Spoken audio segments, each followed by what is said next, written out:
Testing. Testing. Testing 1, 2, 3. Testing. This is a microphone test. Testing. Is anything picking up? Testing. I think they're following us. Testing. Quick, Yeah, get to no. the car. Testing? No. Yeah, this mic's broken. Oh God, Throw it out. is that's casting out demons. Creep. Hey guys, Hey, demon heads. what's up? Hey, I'm Bailey, I'm Cameron. and I'm Zach. and we're here to bring you another exciting episode of the podcast that everyone is talking about. And by everyone, I mean me, Bailey. I brought it up. Anyway, it's called Casting Out Demons. It's a comedy horror podcast. Made from our blood, sweat, and fears. TM. And so, yeah, we're about balls deep in Halloween week right now. Stop. Shout out. So, yeah, we have a guest in the studio today. Hi, everybody. It's Cameron Busby. He was born into my family a little before I was. Just a few days before. Yeah. Yeah, do you want to tell that story now or say that for another day? I don't want to talk about it ever again. Yeah, I mean, it's kind of a sore subject in our family because I was supposed to be born in 93, and I actually came a little early in 91. It was a time-traveling accident, but there I go talking about it. We got over it real quick. Yeah. Yeah. So, speaking of time travel, Mark Duplass is also in a movie about time travel. Ooh, He's that is- also in this movie. Boom. He's in most movies. Segway Keen, Yeah, right. Bailey. Or at least he should be. Yeah. We try to recast him in every Nowadays, single it movie seems ever. like the Duplass brothers have a little hint in everything in Hollywood. Yeah, and Netflix. Duplass is Let's talk about trick-or-tweeting. Yeah. Oh, so we're talking about Creep. Oh, yeah, we're talking about the movie Creep, directed by Patrick Bryce. This is his debut movie, and it stars Patrick Bryce and Mark Duplass. Yeah. There's two S's, so you gotta let it ring. have It's to Duplass. Let it ring. Let it ring. Do you want to go first? My trick or tweet is a horror bromance that exposes the most polarizing universal truth there is. Mark Duplass is awesome. Yeah, I like it. It's a good one. It doesn't do as good of a job as exposing my personality as some other trick-or-tweeters out there. Speaking of that Bailey. trick-or-tweeter, I'm talking is about that Bailey. Oh, I finally get that Radiohead song now. See, personality bursting at the seams. Mine And- sucks. Oh, go. I just wrote it during the opening. Mm-hmm. Found footage done the best way you can. It creeps me out. See what Cameron was doing there. He was he was being subversive in his trick-or-tweeting. Because trick-or-tweeting itself is supposed to be this, as someone once put it, something that shows the person's personality and does a really good job of exposing those parts of their creativity. And what Cameron did there didn't do any of that. No, I just rushed it. Which is very subversive. So for those of you who are just tuning in, we are doing, it's like pop-up video, but casting out demons style. So after everything we say, we're going to analyze it. Well, And yeah, give you that's fun facts. Well, Bailey, you knew that Fun going facts in. about There were two things you knew about me being a part of this podcast. Let me analyze that for you. One was that I would analyze everything. Two is that I'd show up to every episode buck naked, and you knew that going I into this. accepted it, Yeah, though. and it's kind of weird that Cameron showed up buck naked too.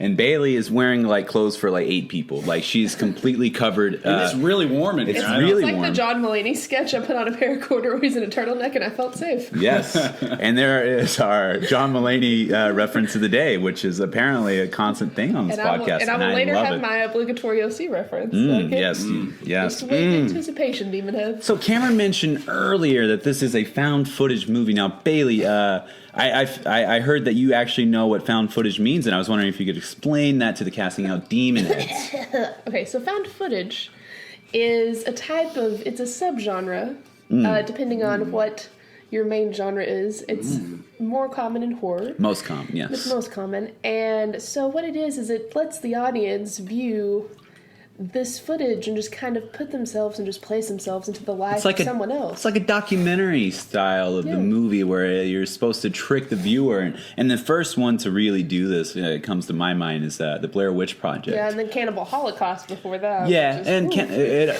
And before all of them, Cloverfield did it. Cloverfield was the yeah, 1429, the movie Cloverfield. The place? Well, Chicago, of course. Come down, see the picture show. So, Blair Witch Project, and even, I guess, Cannibal Holocaust. Cannibal Holiday was probably the best example of that Is because that the one with Audrey Hepburn? yes, Okay. Cannibal Holiday, of course, was a lot of people hated the movie when it first came out because some people believed it was actually a snuff film. And as you explained in one episode, that the director was going to be put on trial for murder. Is that correct? Now, Bailey, you know what murder is. You've heard about it. What is that? Murder is an act in which you use, excessive force or sometimes not a lot of force. And if you need a frame of reference, Watch yeah. Creep. Watch Creep. Exactly. watch Creep or the movie that explains in 2 words what murder is. It's the Angelina Jolie, Ethan Hawke movie called Taking Life. I think Ethan Hawke's in that. Yes. No, he rocks his shit in that one. Okay. Is Angelina Jolie naked in that one? Or is it Ethan Hawke? No, she definitely gets naked. Okay. Well, I think they both get. You know, so. Okay, so we're talking about Creep, which is a Found footage. Yes. You're talking about first ones. yes, and I guess the protagonist in the story would be Patrick Bryce's character Aaron, who answers a Craigslist ad about some guy that wants to have his last moments filmed. Yes. What is yes? They reference the movie Taking Life, which is a real movie. It has Nicole Kidman and Michael Keaton, where Michael Keaton is diagnosed with a terminal illness. I think it's cancer. And so they shoot kind of his life so that his son can see, because Mark Duplass's character Joseph is claiming to have an unborn son. Yes. Who they call Buddy. He and his wife call Buddy. And he wants to just kind of create some bonding moments with him that will last past his death. Really a touching premise. I mean, if Yeah. that was ended up being it, and if they could have sold it a little better, but I heard that this was actually supposed to be a comedy, if I'm not mistaken. Like, because they had come up with some ideas where it was supposed to be presented as this thing. Maybe you'd be able to word it better, but it's supposed to be something along the lines of like this buddy a buddy comedy. Buddy comedy. Like 50-50 is kind of what I... Yeah. So, yeah. And then they Envision. during filming obviously found the creep factor. well, I think that has something to do, and this is going to sound like a joke. Everything I say sounds like a joke, but I think it has something to do with Mark Duplass's. He has that stare. That I was going to can- say that too. Yeah, So- yeah. So it's like there's this element, and I read several interviews today in preparation for this episode, and one of the things that Mark Duplass talked about was whenever he was like screening Patrick Bryce to see if he was going to be right for this movie, he did that like in actual conversation to see how he would respond, and just took it over the line every time, and like would show him pictures. Yeah. So it's Yeah, at its center, it wanted to be a story about how people can know each other. Like, I guess they just met. See how much you can actually Yeah. know, and then how you piece that together along the way. absolutely. And then, obviously, ramped it up there. Yeah. With, the ending. And I think that plays into the found footage style better than most found footage films do, because most found footage films like spend a lot of time trying to characterize these people and to show you what the plot's going to be. But this movie just kind of dives right into it. I mean, there's a little bit of what's the word I'm looking for? Exposition at the beginning, kind of explaining the Yeah, Craigslist like ad. literally the first It's ad, like yeah. maybe. Almost a little necessary, but probably could have gone. Yeah, and then it goes Yeah. straight into like it's actually a documentary, and you kind of just are shown these characters rather than Yeah. told about these characters, which is really good. That's what makes it such a good movie. Yeah, and so to kind of like set up from the beginning, we start with Aaron, and this is set in 2012, which the only reason I'm referencing this year is because I have a point to bring up later, so just put a Okay. pin in that. Oh wow! So it's set in 2012, and so we start out with Aaron, who explains that he's answering a Craigslist ad, and he is joking, and it kind of, there's a little bit of a juxtaposition, because it's very jovial, like, it feels like there should be a trailer with, like, Believe by Mumford & Son playing in the Oh, yeah. background, and he's talking about, Great like, song. what if it's just, like, a hot 40-something that just, like, wants, like, some tender loving, Yeah, Right. and so it starts out very joking, in a very, like, jovial tone, like I said. and then it gets to the bathtub scene, which is Well, first he gets there. He gets Yeah. there and he's not there. well, yeah. I'm just saying. The bathtub scene seals it. For Yeah, sure. I think that's probably the moment if we're talking about whenever they knew that this was going to be a horror movie. I mean, you can't come back from that scene with anything but. I mean, No. But in the beginning, it's left ambiguous, which I thought maybe they could have stuck with longer. I know that's one of the criticisms that was prevalent. Yeah. About That's it one of because my like criticisms, when he gets actually. there, he's not there, and then he just shows up, and it's Yeah, weird. there's and like Yeah. an axe that shows a little bit of Foreshadowing. Yeah. Or red herring. Way to use your head there, Yeah. Bailey. Red herring, Yeah. our favorite bird of the sea. Yes, the bird of the sea, which of course we found out is actually a bird that Alfred Hitchcock is responsible for leading to its extinction. Now it's just a fish. It lost its wings because of the movie, and I think so did I in a lot of ways. Interesting. You know how in It's a Wonderful Life, how every time a bell rings, an angel gets its wings? Every time Alfred Hitchcock makes a movie, a bird loses its wings and becomes a fish. Thank God he's dead. I don't mean it like that, but thank God he's dead. I want to say that the only bad thing about this movie, and then we'll get back to talking about the plot, is that it kind of revitalized the found footage genre. I feel like it's giving it like a shot at B12 because every once in a while you had. I'm going to make an argument for this because it started with Cannibal Holocaust. Not a lot of people knew that was found footage, so that's like the real essence of found footage. And then the Blair Witch Project tried to do the same thing. Yeah, and no one, everyone in the 90s got freaked out. Yeah, I would say it was a split. Like we did a lot of research on that movie, and a lot of people believed that it was real, and a lot of people they're like, obviously this isn't real. Like a studio was behind it, and like all this shit. And there was like a lot of secrecy to it. But then went Blair Witch Project, and there were several other ones that tried to like capitalize on it. Even the Blair Witch Project sequel, which wasn't really a found footage, Yeah, even though Book they of kind of Shadows played really with that. wasn't. They kind of played with it a little bit when she had Yeah. like the camera and like she'd appear in front of it, but it's not necessarily a found footage film. Definitely not. And then I would make the argument, even though we joked about Cloverfield earlier, that it kind of gave it another shot at B12 and let the subgenre continue. Yeah. And then you get to, I don't know, maybe you could say Record. I think that was one of them. Yeah, I feel like Creep, it didn't revitalize it because it maybe revitalized like independent found footage. Yeah. Because we've had like Paranormal Activity. And we Paranormal still have Activity those was when I was going to on. after that, yeah. And so with all of that, I think it just kind of revitalized maybe even indie horror. Well, as I a would whole, I would make way the argument it- that no one is really, I mean, just critically speaking, no one's really liked any of the Paranormal Activities besides the first one.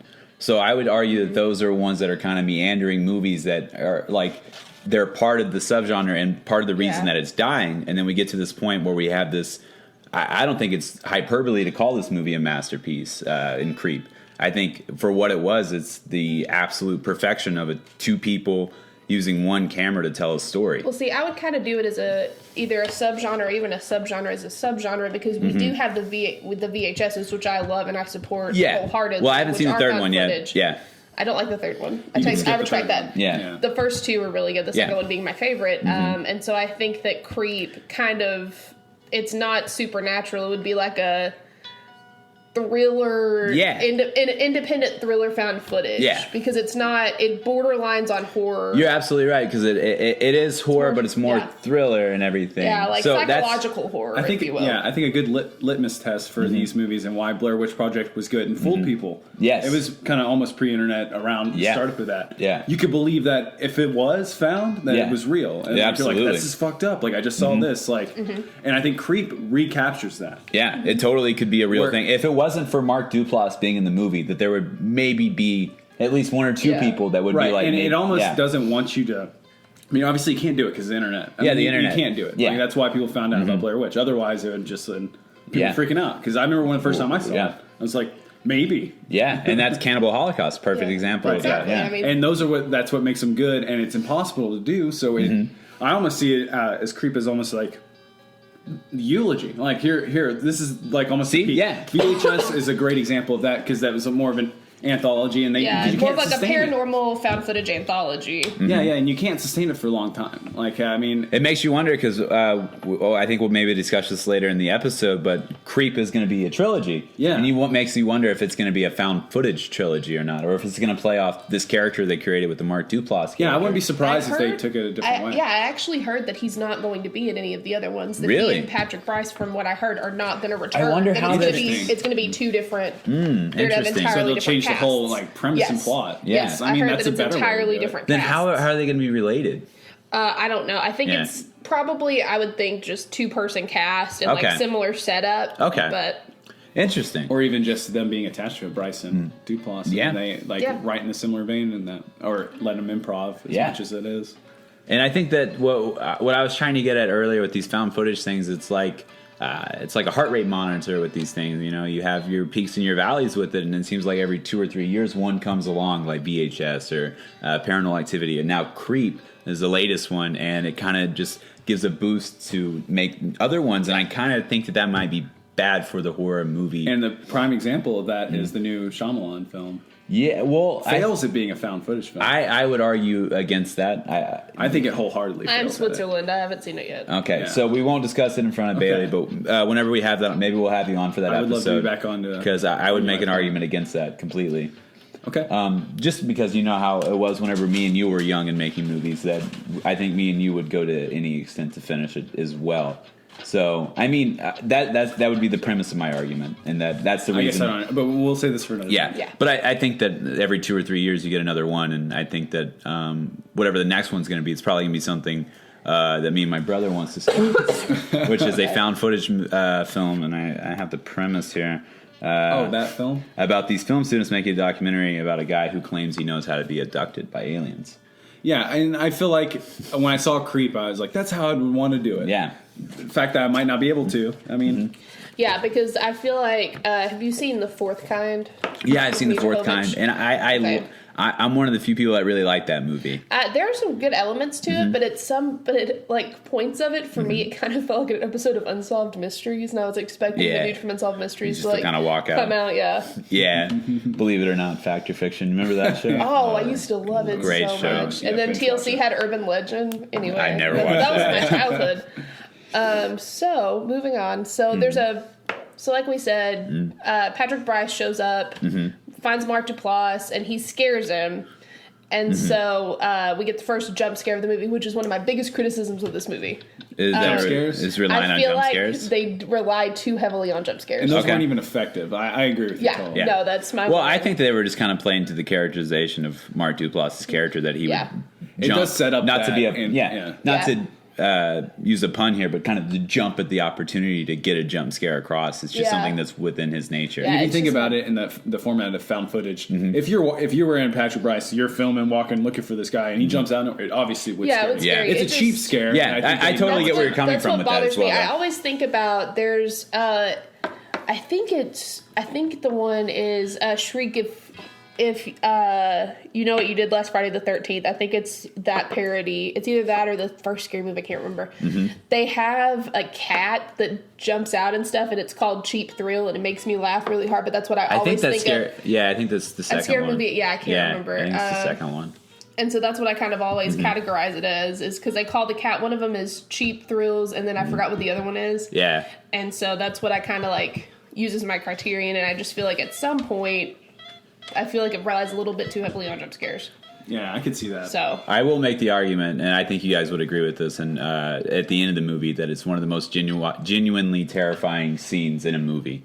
And it does end, the movie itself does end with another jump scare, Yeah, too. which is the worst one in the whole. Yeah. yeah. So okay. So anyways, we haven't even talked about Yeah. the plot.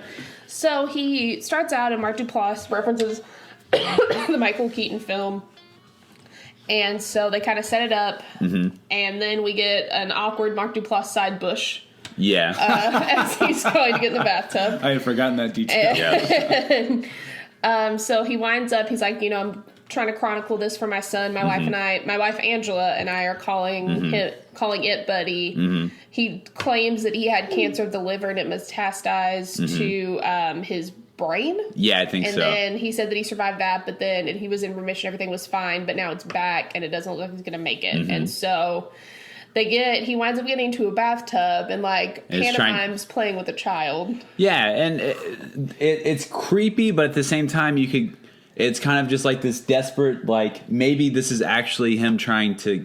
It's sad and creepy. You and kinda, battle with yourself. Yeah. And you're like, It's what is happening? trifold. It's sad, creepy, and kind of I don't know, admirable and Yeah. touching Yeah. at the same time, because at this time you believe that this guy does have cancer and he's actually trying to do this for his Well, son. and I think that it sets the tone for the rest of the movie, because that's kind of how you feel about Joseph throughout the entire movie. Yeah. You're like, I'm creeped out by him. Oh, I feel bad for him. Oh, okay, he's actually just trying, and that's Yeah. kind of what you go Until through the the end, entire yeah. movie. Yeah, it's like an emotional roller Until he shows coaster. them the phone picture. Yeah. That's Yeah, well, yeah, I think that even after that, I think even when I don't want to jump too far ahead in the plot, but even when he's going to his house and messing with them, you still kind of feel bad for him at certain points. Nah, I think you lose it. Yeah. Well, I guess that, I mean, we have different obviously, perspectives it's going into different. this movie. So, I'm just brimming with optimism yeah. all the time about human nature. So Not me. Yeah, So then- I am. I love people. God. So Mark Duplass winds up. He's like, well, I could just God. end it now. Yeah. I could just end it now. And Mm-hmm. so he goes under the water and just holds down there for a little bit, and then winds up jumping back in Patrick Mm-hmm. Bryce's face, and he tells Patrick Bryce that he has a very weird sense of humor. Yeah. And so, yeah. Yeah. That's a good cover for for his odd behavior. It was, I got a weird sense of Yeah. humor. Yeah. Let me just tag along. And I think that goes back to you're trying to get to know the person. You want to Abs- think the best of them. Exactly. Yeah, And give them the absolutely. benefit of the doubt. And kind of even giving his character the benefit of the doubt at this point, and kind of going against a lot of the criticism a lot of people had for this movie, was that it was kind of from the get-go, you knew that Mark Duplass was a creep. And I would make the argument that that's not necessarily true, because at this point, this dude, he doesn't know this guy, and then he's got a camera in his face, and this really, really what could be a sentimental moment, and it's kind of hard not to act really weird in that situation. Yeah. And if you do have a weird sense of humor, which I don't, I have an amazing sense of humor. It transcends just basic human knowledge and everything. And so humble, too. I don't know about that, but You said that, not him. yeah, those are your words. I would never use humble to describe me. Hilarious, yes, absolutely. Oh, my God. Ballsy, What were- yes. what were we talking about? And I use the rule of three a lot. All right. So, I think it does pacing wise. Yes. I think you're totally right, because Yes. you can believe up to a certain point, and there's a turning point, I believe, that he is Yeah. good natured, wants to do this for his son. Yes. He's just eccentric. He's weird, and maybe Yeah. this guy is he's very open. Patrick Bryce's character, I think he does a good job of being That's Yeah. ding, accepting. ding, ding. That's going to kind of play into my Satan pizza theory later in the episode and see, I about mean- Aaron, who I and think is kind see- of not looked at enough. I think it. Well, oh, you're fine. Oh no, I was just gonna say, I think that Mark Duplass. I feel like this is like a giant, psychiatric evaluation of just human nature. I feel like it's kind of, it almost breaks down the fourth wall at a point when we're at the end, because it doesn't feel like he's talking to himself. It feels like he's talking to the audience when he's talking about human nature. I think that he absolutely believes there is an audience for this, and that's why he is doing what he's doing. I think that and maybe that's Fact, we love the movie. Oh, I mean, yeah. I like Well, the movie. Yeah, I'm just saying. I the think that movie. the character himself believes that there's an audience, because what he's doing and chronicling what Yeah, he's exactly. doing, it It's totally makes sense. so that he, fucked up that we would love it. Yeah, and he's eat it up like we probably would. has he's probably got a multitude of psychiatric problems. I would say, but I bet one of them is that he believes that he has an audience watching everything he's doing. So I think that that's playing into his character a lot. Well, and so so we wind up, and that brings us to Peach Fuzz, which Well, we haven't. Have we got to Peach Fuzz yet? Almost, yeah, Yeah. we're almost there. Okay. I thought they went on that hike. Was that no? the hike Peach is after Fuzz Peach first. He Fuzz. grabs You're the right. coats first. Yeah. So Aaron winds up getting scared because it looks like this werewolf mask. It looks like straight out of Goosebumps. Yeah. And Aaron is taken aback because he finds it in the closet, and so Mark Duplass puts it on. He's like, "This is Peach Fuzz. My dad made up a song."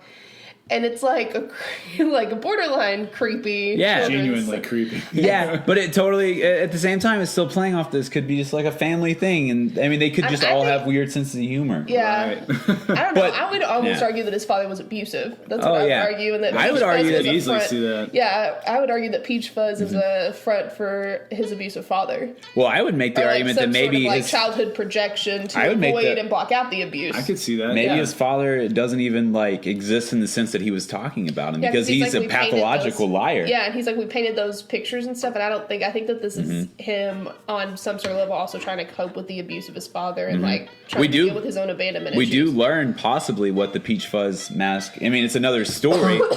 He's an unreliable Right, person yeah, yeah. in the context of the story, but it gets much darker. Even though this is very creepy with the song and everything, the story about his father, what the mask is, what he claims is actually about later in the movie is much scarier. here. And I think Yeah. that's clearly a lie. I think it's more aligned with some Well, yeah. father issue that But- he's veiling with this. Oh yeah, Because absolutely. I mean that would make more sense because he's clearly taking advantage of. yeah, I mean, and- and that would make sense too why he invented a child, because if he invented a child, it's like his second chance at fatherhood. yeah. And we do learn later in the movie that he doesn't have a wife, right? I mean, at Right, least, yeah.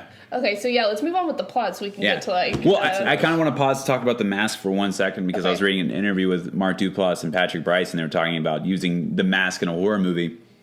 And because the interview was talking about tropes in horror movies and everything, and how they were doing a good job of kind of subversing all these tropes and acknowledging them, but working their way around them and kind of introducing them in a new way, especially just with the found footage thing in general. But he was talking about how Mask, Mark Duplass, and this is just kind of a funny side note of what he believes about Mask, because he's thinking. He's like, in the 30s, jazz music was really popular, and they would do all this stuff. And then it got to 1959, and I can't remember the guy that he used to really, Sammy Davis, maybe? I don't know. And then he was saying that there's like these trends and everything, and he's like, we just got rid of the horror movie Mask.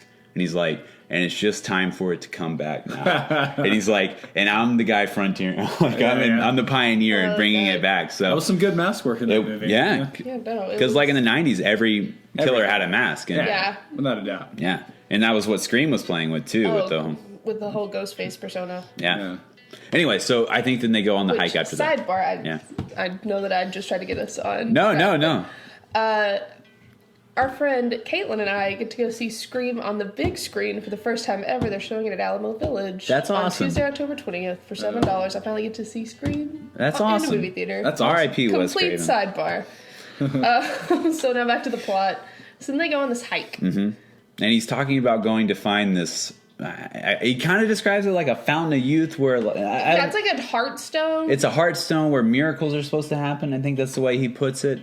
And they're going on this hike, and he's like, I don't really know where it is. We don't have a map and everything. And it's kind of just like, do you trust me? Kind of this weird. And I think this is really telling of Aaron's character, which Mark Duplass said this in an interview, that he thinks that the movie Creep is really interesting because it's so blatant that one of them's a creep, but he's like, both of them are creepy people, and they both have a multitude of problems. And I think this is where we start to see where Aaron is, and you start to go, what is this guy's motives? What lengths is he willing to go through to capture this film, and why is he doing this? So he's blindly following this guy who creeped him out, and I hate to keep using the word creep, but it's so perfect to describe this. We're not doing this on purpose. Yeah, no. It's just the best way to describe They just kind it. of creep up on you, and you have to say them. So he just follows this dude blindly to this place that probably doesn't exist. And I think that I don't know if maybe the Heartstone wasn't there, which it turns out it was.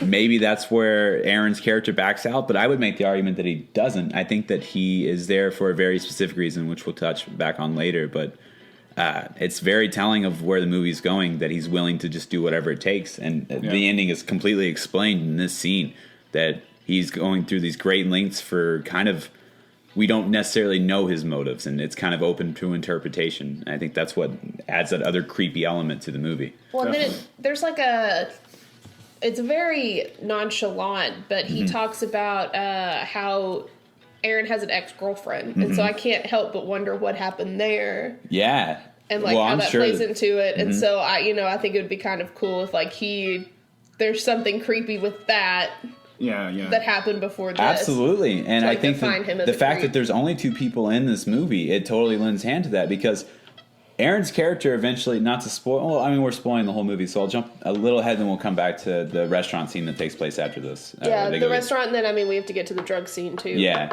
So later in the movie, Aaron eventually leaves the house, and you think that maybe that would be a chance for him to talk to some of his friends or some close people, and the only people that he talks to are the cops. Like, this person is creepy in his own right too. He doesn't really have, like, for all we know, like a close support group or like a group of friends that he could hang around. He's a loner, and it's very sad, and it kind of plays with that as well. Just the reason there are two people in this movie isn't because for economic reasons or anything. It's because it's very telling of these two characters. If there was a broader cast, it would be harder to have the character development in the short amount of time that we have. Yeah, because it's like this movie's 75 minutes, right? Yeah.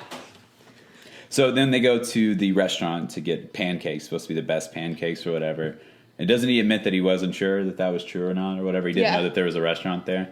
Yeah. he just those little like those lines that could be throwaway lines just really like characterize Mark Duplass's. Well, let's start saying his name, Joseph, and then the really terrifying what Cameron claims is the turning point happens with the cell phone. Well, he makes him tell his story first too, right? Oh yeah. What I can't remember the specifics. It's like that he When he peed peed his himself, pants, and then he had to. And then he shows him the pictures of the first encounter, like when he showed up at the house. And he's taking pictures of him from a distance. Yeah, and he's like, Yeah. I took pictures of you, but he was like, he tried to, yeah. He's Trying like, I wanted to get you on camera before you got me on camera, Yeah. and it was kind of. And, That's and I know that you're going to argue against this, but it's still kind of it is almost still tethered to the fact that this guy could just be eccentric and weird. Yeah. It doesn't come across as psychopathic just yet. I mean, I was just the way I gauge that is if I was in that Yeah. scenario, and then that I mean, that I might have place- bailed earlier, but that would definitely bail after that. I would say 90% of the Oh, people would have yeah. bailed much earlier than that, Yeah. but And- definitely at that point. and it's just one of the best scenes in the whole movie. Oh, like, yeah. that turn, like because you are legitimately thinking, oh, they found them where they were going. They had that nice moment in Yeah. the water. Here comes the buddy comedy. Yeah, exactly. Here it Yeah. comes, and he's like, "Oh, No. can I share with you something?" Mm-hmm. And then you're just like, your heart almost like drops to your stomach Because It's you like, know. oh my God, Yeah. it's creepy. Yeah, because I think on a level we were probably hoping that like it was like pictures of his family or like even pictures of him like going through chemo or something. That's what I Yeah. was hoping for Anything the first but time I watched what it. he Anything, showed us. yeah. 'Cause Yeah. that's But, like, probably all the mo- creepy one of the footage. most creepiest things he could have shown. But he still convinces Aaron to go back to the house with him that night. Totally telling of Aaron's And character. you know, Yeah. and he starts crying, and he tells Aaron he doesn't want to die, and so again, you're like reeled back in. You're like, I feel bad for this guy. He's just a sad, weird, lonely guy. Yeah, and we're kind of skipping over what I think is the scariest shot of the movie, besides the final shot where what happens. I got a number two that. Yeah. Go ahead. Yeah. Or okay, maybe the third most because I'm reading. you know Yeah, what yeah, you're- yeah. Go ahead. Yeah, Just and tell us your- so like whenever he's going back in, because he's like going back there just to get his stuff that night, and it's like him standing at the top of the staircase, and there's like this light behind him, but it kind of just casts this shadow. That's the image. Yeah, for Netflix, and it's Yeah. just it's there. It stays there a really long time, and it's just like that scene itself is the real basis. I hate to keep coming back to That's my where same he pizza just- theory. That's where it's completely Aaron's decision. Oh, it totally is. I agree with that. Yeah. I mean, I'm not sure how Satan Pizza Theory that is, but we'll get Yeah. I'm there. excited for my Satan Pizza. Yeah. Day. I'm excited for it too. Yeah. I'm excited. What if it's the So- same one? It's got to be Probably. Ethan Hawke. A piece of humble pie for both of us. No, Yeah, Ann? it's Ethan Hawke. That's my It's Satan Ethan Pizza. Hawke. That's Ethan Hawke. Period. yeah, mine too. So they wind up sitting down. They have a couple drinks, movie's and Ethan so Hawke. Aaron winds up getting so creeped out that he drugs Joseph. Yes. So then Joseph's phone starts ringing. Well, we're skipping over a scene, right? With Yeah, because he okay, asked there him to we turn are. the camera off. Yeah. Oh But yeah, he, yeah. he keeps the audio on. on. and tells him the story of Peach Fuzz. Peach Fuzz, and this story is very horrific. He Yeah, I don't want to tell this story. So I'll No, let you tell could it. save it for just to watch it because it's like one of the things you just got to hear from the. do you okay? Yeah, I mean, if feel you know, like it's a very okay. I will I can- preface with this. There are trigger warnings here. yeah. If you don't want to hear what we're about to say, maybe skip ahead 30 Yeah, maybe seconds. either skip ahead or just wait for the movie because we're not going to go into super Great horrific detail. So I'll just kind of give it like a really quick summation. Joseph explains that his wife maybe had been into animal pornography. and that he broke into the house wearing the Peach Fuzz mask and assaulted her. and that's where the Peach Fuzz mask Yeah. comes into play. And it's kind of it's a really disgusting thing to think about, but it sets up a really interesting dichotomy about what the mask was supposed to represent earlier and now what it's maybe It's representing. like innocence versus loss of innocence. Absolutely. And whenever you think about that, it makes you wonder which one is the truth because it's only minutes later after that, whenever he drugs Joseph and he falls asleep, that his phone rings and we find out that Well, maybe this is Joseph's cry for help too, like admitting to like earlier childhood abuse. absolutely that could also be another thing to consider. And then because you completely believe that that's what the mask is for, and it's really dark. And then there's like this weird, this other dichotomy that exists whenever the phone call happens, whenever he talks to what he believes is Joseph's wife. Quit reading my stuff. Sorry. I don't want was you to just, copy. Like, zoning out. I'm not. Okay, fair enough. I like these to be surprises. I like to Okay, get. I'm sorry. I was zoning. Yeah. I'll zone out. It sets up this dichotomy because he's talking to who he thinks is Joseph's wife, but it turns out to be Joseph's sister, and then it immediately discounts Everything. because it's like, okay, this dark thing, and it's like kind of a weird saving grace for his character in a way that it shouldn't be, because it's like, okay, he lied about his wife, but that means he didn't rape his wife. So it's kind of like this weird, it's not a saving grace, but it's also, it gets rid of this characteristic about him that may not be there. No, it blows up the characteristic of the good guy, and then inflates the bad guy, which you suspected all along. Yeah. You want to hear my Satan pizza theory? Let's hear it, then I'll give you mine. Angela is someone else that he hired off of Craigslist. That's not his actual sister either. That's to also test Aaron's morality as a character to see if he'll stay in there, because everything up until this point is a test. That is probably, that's way less outlandish than mine. I could see that. I was about to say, even before that, I was like, maybe that's not even his sister. I think that it's another Craigslist ad. Yeah. So my Satan pizza theory is that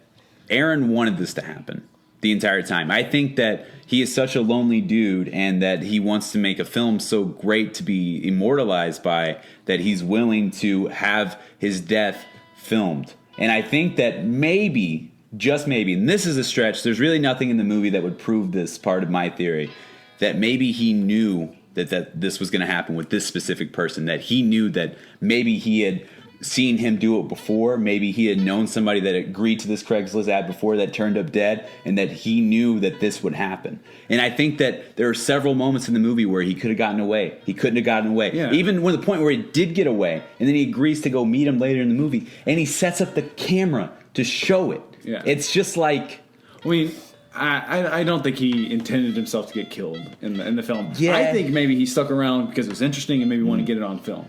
And then it got to the point where it seemed like his life was threatened, because he puts on the mask and does a little shimmy in the door. It's like the Heather Donahue effect. okay. Where, like, it's all that you have at that point, and you have to keep going just to see where you end up. Right. Absolutely. But him at the end is trusting him still, and that's a flaw in his character to trusting. Not, See, I just think I would make the argument that But he this- doesn't. Yeah. The only thing that he trusts is that he's going to die in that moment. And I mean, this is I don't- almost I- like Because a... even that like, ruins the movie if you think about it like that. To me, I don't think so, because even the Joseph character at the end of the movie says it's like you almost wanted me to do it. right. But and if that was the case, that'd be that's. I mean, I agree that it's creepy in the fact that he trusts him up to that point, especially given all this evidence not to trust him. Yeah, absolutely. But that's more believable than the alternative. Someone wants to film themselves being killed for what Yeah. reason? So you could die. Dude, why That'd be- murder people? Like, I mean, I'm just saying that these that's people completely have different. I psychological. can give you a reason why that. No Well, one's psychologically thinking like that. I don't know if that's true, man. Because I don't think they give you enough evidence. Yeah. in I the film mean, to, you can Okay. almost argue that this is like an elongated Milgram experiment, where Okay. like, if you're not familiar with the Milgram experiment, it was done, I believe, in the 50s or 60s, and there was a proctor, and then you had your test subject, and then you had the other test subject on the other side of the wall, but the test subject There was the like proctor couldn't see, and so essentially what it was is to see like how far we're willing to go if an authoritative figure tells us to do something, and it wound up like 85 to 95% of people actually quote unquote killed the person on the other side of the booth just because someone in authority told them So you're to. saying Joseph's an authoritative figure you in could this? almost say that Joseph's an authoritative figure and Aaron's just doing it Yeah, because absolutely. Joseph's telling that him makes what sense. to do. But I don't think he was thinking, oh yeah, sorry, he's going to kill me now. Yeah, and I'm not necessarily. I mean, I am saying that like subconsciously, that's what he believed was going to happen. Like I do believe that. Just, and I understand that you can make the argument that it was for cinematic purposes, the way the camera was set up and everything. But I'm still looking at it as the characterization of Aaron's character, and that he's willing to set up the camera and turn his back to it. It's like he's inviting it to happen. I mean, in a way, yeah, it's like he's inviting it to happen. Yeah. But to think that he thought that was going to happen there, no, I don't. I think he could thought see he was at the safe. End, yeah, I could see at the end him thinking that something was going to happen. Yeah. And he's just like so hopeless at that point that he goes to the park to meet him and kind of knows. But I don't know if at this point that he's at this point in time that he's sure of what's going to happen. At the end, I could see the argument that he definitely, because he goes doesn't call anybody, completely goes alone, and it's like Mark Duplass says, you never even turned around. Yeah, and this is the whole basis for this, because when I was watching it with somebody, they were like, you know, like whenever someone walks up on you, you feel that. Like that's something you feel. And I would make the argument that he knew that he was right there and he didn't turn around. That's really where the basis of it happens. I think there are a lot of other psychological elements that I'm not necessarily qualified or intuitive enough to understand. But that moment in its essence, just the fact that 9.9 out of 10 people would realize, hey, someone's walking up, they would hear it. I don't care how quiet he's walking or anything. Your peripheral vision is pretty good. Like, evolutionarily speaking, that's how humans survive throughout a lot of shit. So that shit's still there. As Joe Rogan would put it, that's leftover monkey shit. Like, that's stuff that we have intuitively. And he would notice that. I think he did notice it. I think he welcomed it. I think he invited it. And I think that's what he ultimately wanted to happen. And I understand the other argument is probably more solid than that. But I just think it would play into the creep versus creep theory. Who's the real creep here? And I think that they both are. I'll allow that he maybe even sensed it. Yeah. And thought, okay, he's going to scare me Yeah. again. He's going to scare me again. Not, oh, he's going to drive an axe through the top of my head. Fair enough. Yeah. But, you know, I mean, yeah. it gives you something to think about. And does. ultimately, I mean, you don't yeah. have to eat the pizza, but you got to smell it. So, to get back to the plot, so he winds up, Angela is like, you need to get the fuck out of there. Yeah, you need to get the fuck out of Dodge. Ethan Yeah, Hawke. because he's, yes. That's my favorite Richard Linklater movie. Oh, yeah. And so he winds up talking to her, but he winds up, Mark Duplass winds up jumping in front of him at some point. And so he has like the peach fuzz mask on, and we cut to Patrick Bryce is back at home because we zoom back out. Let's kind of zoom in on that moment Yeah. real quick before we that zoom was back one out. of the creepiest parts. Him just like... Him like dragging his feet back and kind of dancing at him, and then he like charges with the camera.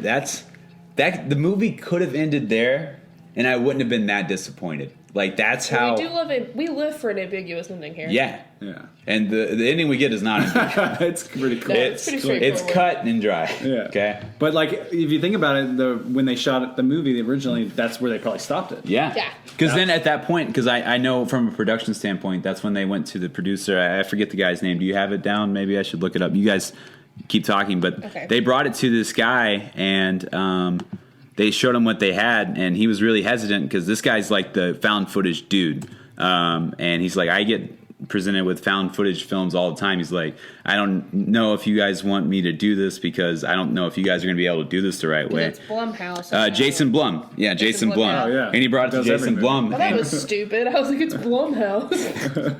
God. So they bring it to Jason Bloom or Blum, whatever his Yeah, name it's is, Blum. and he's really hesitant. And then he watches what they have, and I think that's where the scene in it was the peach fuzz Yeah, thing. And he's 'cause, like, Blumhouse brings us a lot of modern horror as we know it. yeah, Activity. Yeah. absolutely. So he was like, he watched it, and he's like, I'm definitely going to do this. I'm going to get you guys a team that are going to help you guys with the horror elements of this. He's like, there's certain things you guys probably want to include. I think that's why they went back and included they talked about this one movie, I forget what it is, like a cat and mouse type situation movie. They reference it once or twice in the film. And so at that point, it was like they had this whole horror team brought on to really encapsulate what the story Yeah. was going to The be. pacing, Because it was kind of a cuts. scene by the seat of your pants Yeah, film. And and that's I mean, what you Duplass could- is. Yeah. Creep to me almost has a little bit of, if you've ever seen Funny Games, like a little bit of Funny Games in there too. I don't know if I've ever seen Funny Games. It sounds really, Really good. familiar. You should watch it. Okay. It's really cool because it's Austrian. I can't remember what the original is. Uh-huh. And they have both the American adaptation and the original have the same director, and so the American adaptation is almost frame for frame Wow. the original. So it's That's really cool, Like yeah. I mean, even down to the dialogue translated, it's like. I mean, they Mm-hmm. had to tweak it a little bit to make the translation complete, but it reminds me a little bit of that. Okay, I'm going to put that on my watch list. Yeah, no, for it's sure. really good. So at this point, we go back to where you said we zoom out, then we go to Aaron's house. Yes. Do you want to take over from there? Yeah, so we go to Aaron's house and we wind up. Okay, you're gonna have to help me with chain of events. As you know, here at Casting Out Demons, we're usually pretty fluid. when Oh, it yeah. comes to Yes. linear aspects of any So- film. Correct. I think the reason he starts filming again is because he gets a package from him, right? Oh yeah. That's Yes, the he gets a trigger. package and it's a wolf. It's a wolf, and is there something else in the bottom of the box, right? It's a There's a knife. knife, right? Yeah. Yeah. So you Yeah. cut open the wolf. And Yeah. And then there's a locket. A locket with the picture of them in it, Yeah, correct? yeah. Yeah. So that happens, and he's like, what the fuck is this? And he calls the cops, and he explains what happens, and And they're then he's, like, yeah. there's nothing really we can do. And he gets the video of him burying trash bags. That Yeah. was the first thing. Yeah. That was Yeah. the first thing. Yeah. Yeah, okay. So he gets the video takes of, it as a threat almost. And he's like, "What's Yeah. this mean?" yeah. Which is great. Yeah. Like, oh wait, do we does it cut to? I forget how it's transitioned. Do you think he's actually burying him? Like, does it cut to? Yeah, because that's It the just first. cuts to him digging the hole. Yeah, it cuts to him You're digging right. the hole. Yeah, and then you're right. like, what's going on? And then it pans back. out. Yeah. And you're That's like, what I was oh, trying he's to think watching of. it. That's Yeah. right. Okay. Yeah. Yes, and he's been having terrible nightmares about Joseph. So that's something he talks to the camera, which is something kind of plays into the fact that he's talking to the camera about this and not talking to another human being about it. So maybe they both had that kind of disorder. Well, he's also got everything else on tape beforehand. So Yeah, he's I know. thinking, oh, I'm gonna compile this together. Yeah, Maybe that's why he the frames Heather the- Donahue thing, just Yeah, continuing to Heather go and Donahue. make it. Yeah. So then what happens? All right, then Then he gets the thing with the He wolf gets He throws knife. the locket away. Yeah, And then he then- gets another package with Yeah. a video from Joseph. and where he's it's- like recording him, right? He's in the apartment and recording him. no, I think that it this cuts is to him recording, and then he gets the package from That's Joseph right, later. that's right. Okay, so Okay. Yeah. Joseph's recording him, and he thinks the screen's messed up. yeah. On his window, and so it shows the footage. Joseph actually was in his apartment recording him. Yeah. Right. And then he winds up getting another package from Joseph that's like an apologetic thing. Yeah, and my- he's like, I'm sorry about this. Is it my last? Is that my last? My last, yeah. Yeah. And he's like, I'm sorry for all of this. And he just, it's very apologetic. And he's like, I want to talk to you about this and this and that. And you had no reason to come to this park, but I would really like you to come there so we could talk about this. And Public Yeah. place. Yeah. You'll be fine. Yeah, and just to cut back to 1 second for him in the apartment, that's one of the scary shots of the movie to me, is when Patrick Bryce gets up and goes outside because he thinks there are raccoons in the trash can, and you cut to the screen door and Mark Duplass is just standing there. yeah. Yeah. It's just, I don't know, but just that look, that deadpan stare that he has is just chilling. Yeah. Oh, for sure. For sure. And you just know, despite that, like that stare at that moment, that his fantasy football team's not doing as good as Ruxin's is. Let's forget about that version. What if this is actually like Pete's side adventure? Yeah, shit. This that'd all, be- this That's how all Pete exists? really is. Yeah. Yeah. that wouldn't be that I'd watch the surprising. league more if that was Yeah, the case. the League's a great show. I love the league. Although, did you guys hear about that show with Oh yeah, Kevin? Steve Rizzuti. Yeah. Yeah. That's messed up. That's another reason I don't want to watch that show. Yeah. Taco's great though. All right, and then after the last film, he goes and meets him. He sets up the camera for the encounter. Yeah, and he sets up the camera in his car, so like Yeah. we're seeing like an almost aerial view. Yeah. Yeah. And it's him sitting on this bench, just kind of looking off into the water. It's kind of, not to sound really douchey here, but it's almost kind of reminiscent of John Steinbeck's classic of Mice and Men, correct? Whenever Clearly. whenever he has him. Forever, always. I Yeah. have a beef with John Steinbeck. Sorry. Oh, okay, fair enough. But it's still a good Yeah. story. It's a- It's no, almost- It's impossible not to no, it's think a of. great. Yeah. It's a great analogy. Yeah. It's just no. I I like him as totally. a Yeah, if you have human beef with him, being. you have beef with him. Yeah. Yeah. So then that happens, and then you start to see Joseph's character. Wearing peach fuzz, the mask. Well, he not yet. At this point, he Oh, walks yeah, up yeah, that's without right, the you see him mask without on, it. and then he puts the mask on. And it just the way his characteristics are. He's almost like, why the fuck aren't you turning around? Like, I'm here. I didn't wear my It's mask as though over it's here. like on- almost this was his last test. Yeah. To see. Yeah. There's a series of tests, and he puts the mask on, raises the axe, hesitates. It's almost like, dude, fucking Aaron, look over here. Then he's just like, fuck it, and then he. See, I see it more of he's getting the thrill out of fooling him and getting Yeah. away with it, and he's like, I can't believe it. That's why he's so ecstatic at the end and loves him for it. Yeah. Like it's Fair not enough. it's not like, oh, why don't you pass my test? It's like, yes, here we go. See? Oh, I can just hold it right here, huh? Yeah. You're not even gonna turn around. And then he fucking does it. And it then- is fucking that's the best. Yeah, and I scene put here, of I've all never this. felt more cold in my life than that moment when Joseph axes Aaron in his skull. It's just like, you talked about that feeling of it dropping to your stomach. yeah. That is. Couldn't it's believe it when I saw So it. just cold and just sad, man. It's like, I mean, you didn't really get a chance to like either of these characters, really. I mean, they do a great job of character Well, I mean, development. I think that it's less about you having any attachment to Yeah. him and just kind of more. We're just watching this whole thing unfold. I feel Yeah. like it's less about the character development, even though that's a crucial part of this. I feel like Yeah. we're just supposed to be their audience. Right.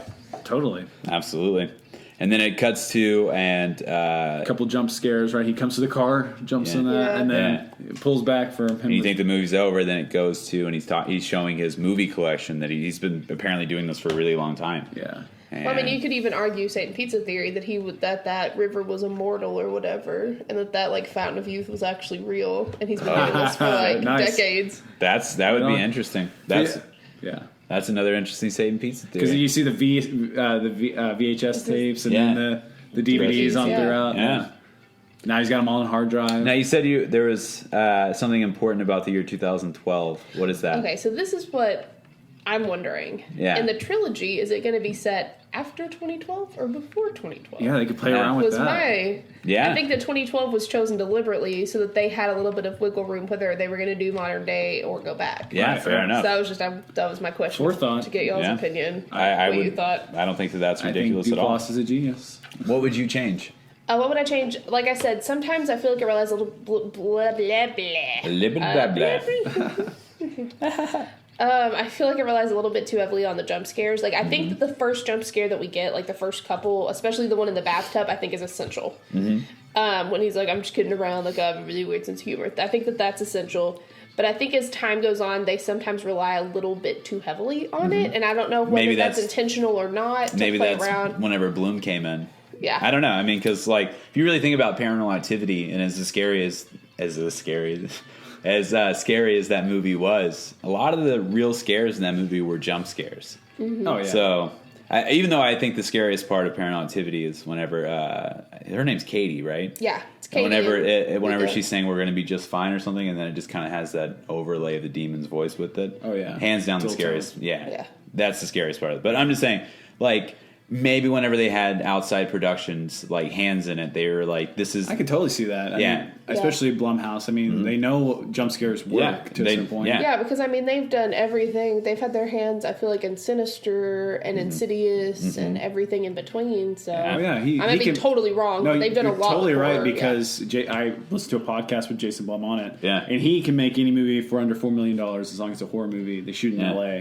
And he just turns them out, like you're saying. Like, Yeah. It's Yeah, it's he's ridiculous. done- yeah. So I'm just saying that maybe they came in and were like, this is the formula, this is what you have to do. And, like, I do... Especially if they imbue it with meaning, because, like, you're like, oh, are they doing this on purpose? Like, the last one's, like, it's like, is he bringing the mask back? He's, like, taking back the jump scare? Like, Yeah, I'm like, yeah, it's kind of leave like, it at that. And it's effective for most audiences. Exactly, Yeah. and that's Delete it up. exactly. what would Zach change about the movie? I would want a further explanation into what Aaron's motives were. Maybe dabble into I like the X a little ambiguity bit. of it, but it kind of, whenever you have the ambiguity, it kind of lends hands to maybe someone analyzing the movie the way I did. And the ambiguity of it is something that is really great. I think it really lends hands into the characterization, because we don't fully understand either of these characters. And I mean, that's what makes them really creepy. Yeah. But at the same time, there's just a part of me that's like, why are you doing this? Like yeah. And it maybe it's the Heather Donahue thing, or maybe it's my part, what I was saying. But at the same time, it's just kind of like a little more foundation for his character. Well, I think it might be cool if, like, the next creep, and I mean, I know this wouldn't happen, it shows it's, like, based around Aaron's ex-girlfriend or something. It has something to do with that, and they're all connected, like, not in, like, a he's just not that into you Love Actually way, but just, like, a little bit interconnected to establish some continuity. Oh, fair enough. Interesting. Yeah. Yeah.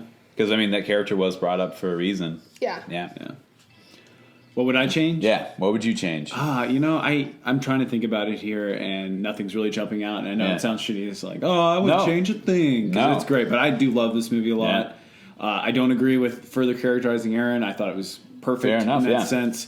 Jump scares, yeah. I think maybe cut a few of those. So I'll kind of lump on Oh, that that's and just good. be like, okay, less jump scares. Yeah. Fair enough.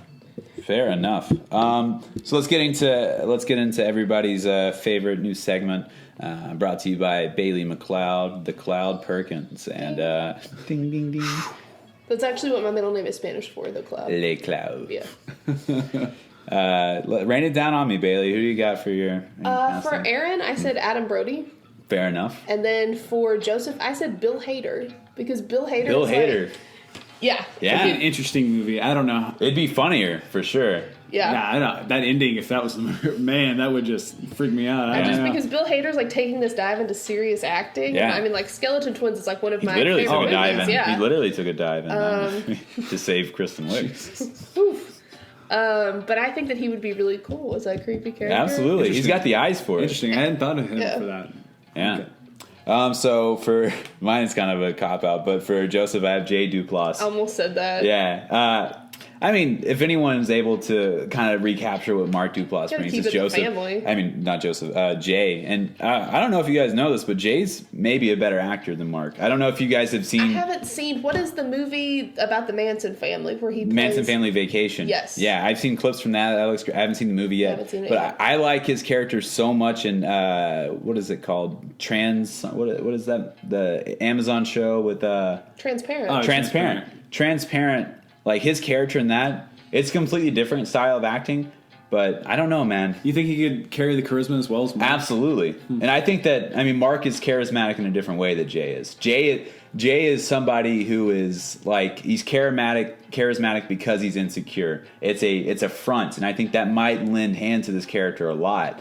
That he's really insecure about being found out for who he is. And that's why I chose Adam Brody. It wasn't my obligatory OC reference. I just think because Adam Brody has that air of like pretentiousness around him. Oh, to and play the he's Aaron so character? socially awkward that it comes off as creepy. And so I think that he would be really good if he could tap into that. It's kind of weird that you brought up someone from the OC because for the person I have playing Aaron, it's Logan Marshall Green, who I think that. Hey, whoa! I know. Oh man, I got to veto that one. Why do you have to veto that? Let me explain my understanding. Let me Go ahead. Go ahead. because if you guys remember the Trey character from the OC, okay, He would beat up the other guy in a heartbeat. Well, He wouldn't. I I've couldn't seen- sit there and watch it. He would just fight the guy. He did. I mean, he played in a movie that we'll eventually talk about in this podcast one day. I don't know when, but he played a character in Devil who showed a lot of restraint, showed a lot of. Well, I mean, we've just already that- recorded our Devil episode at this point.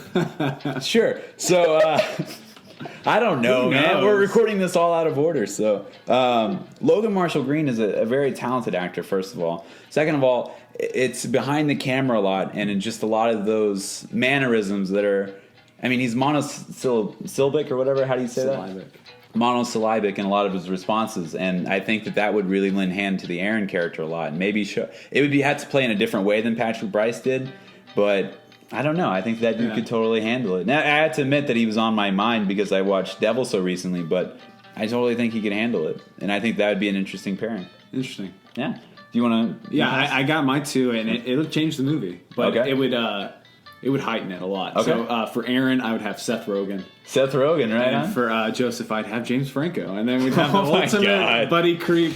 See what happens. That's something like they might. They would parody this movie in an Yeah. instant, I'm sure, and Yeah. it would be worth watching, but it wouldn't be creep. Ooh, I wonder how it would be with the Franco brothers. Ooh, that's Like interesting. Dave is Aaron. And Yeah.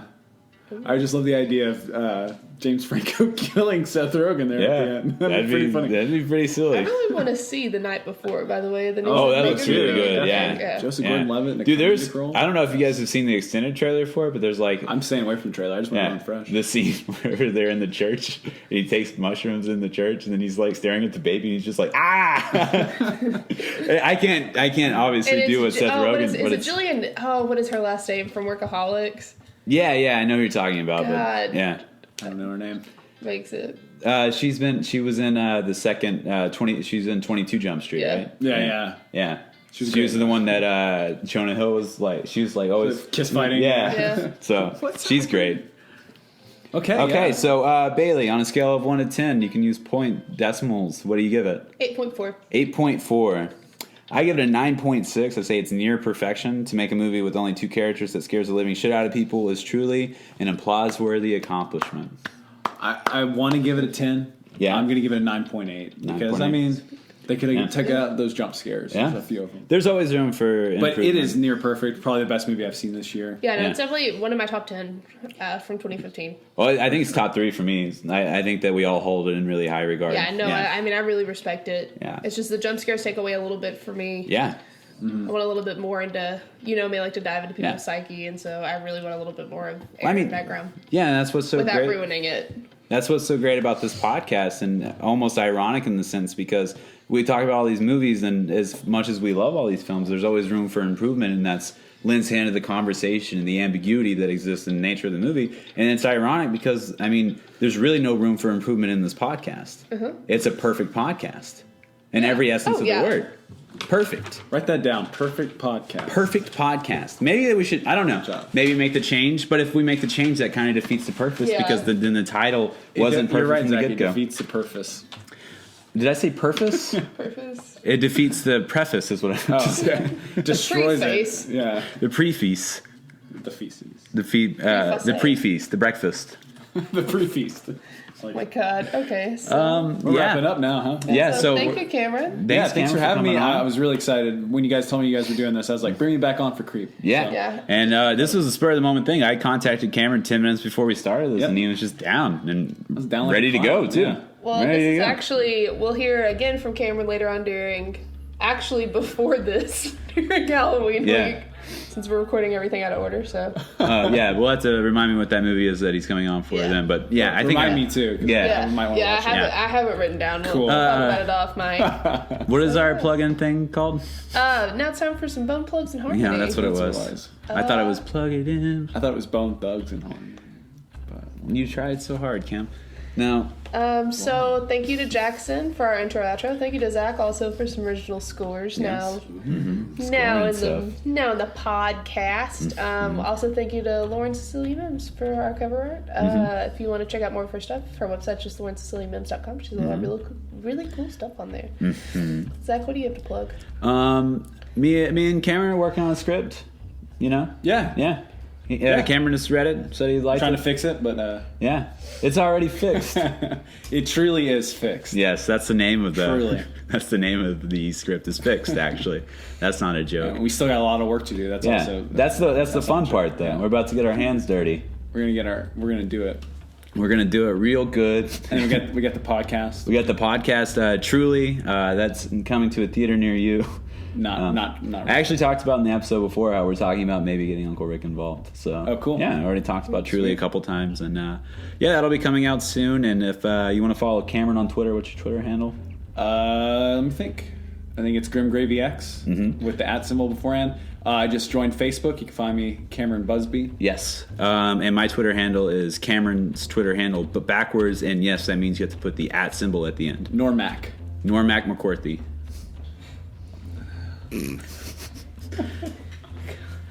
Okay. All right. Hey.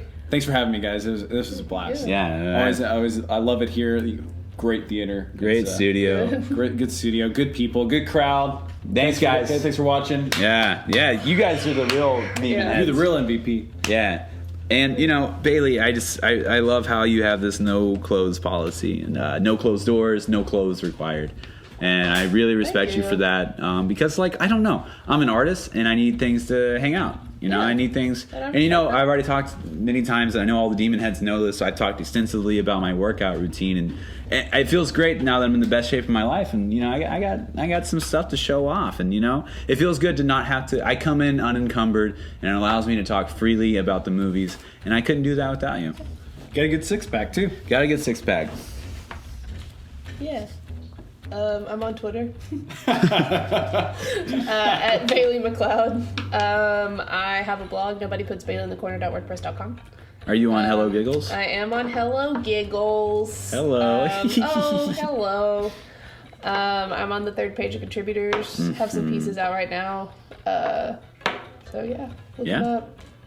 Yeah. And I think that's it. Yeah. Thanks, Demon Heads. Thanks, Demon Heads, and remember, ghosts have feelings too. The sequel.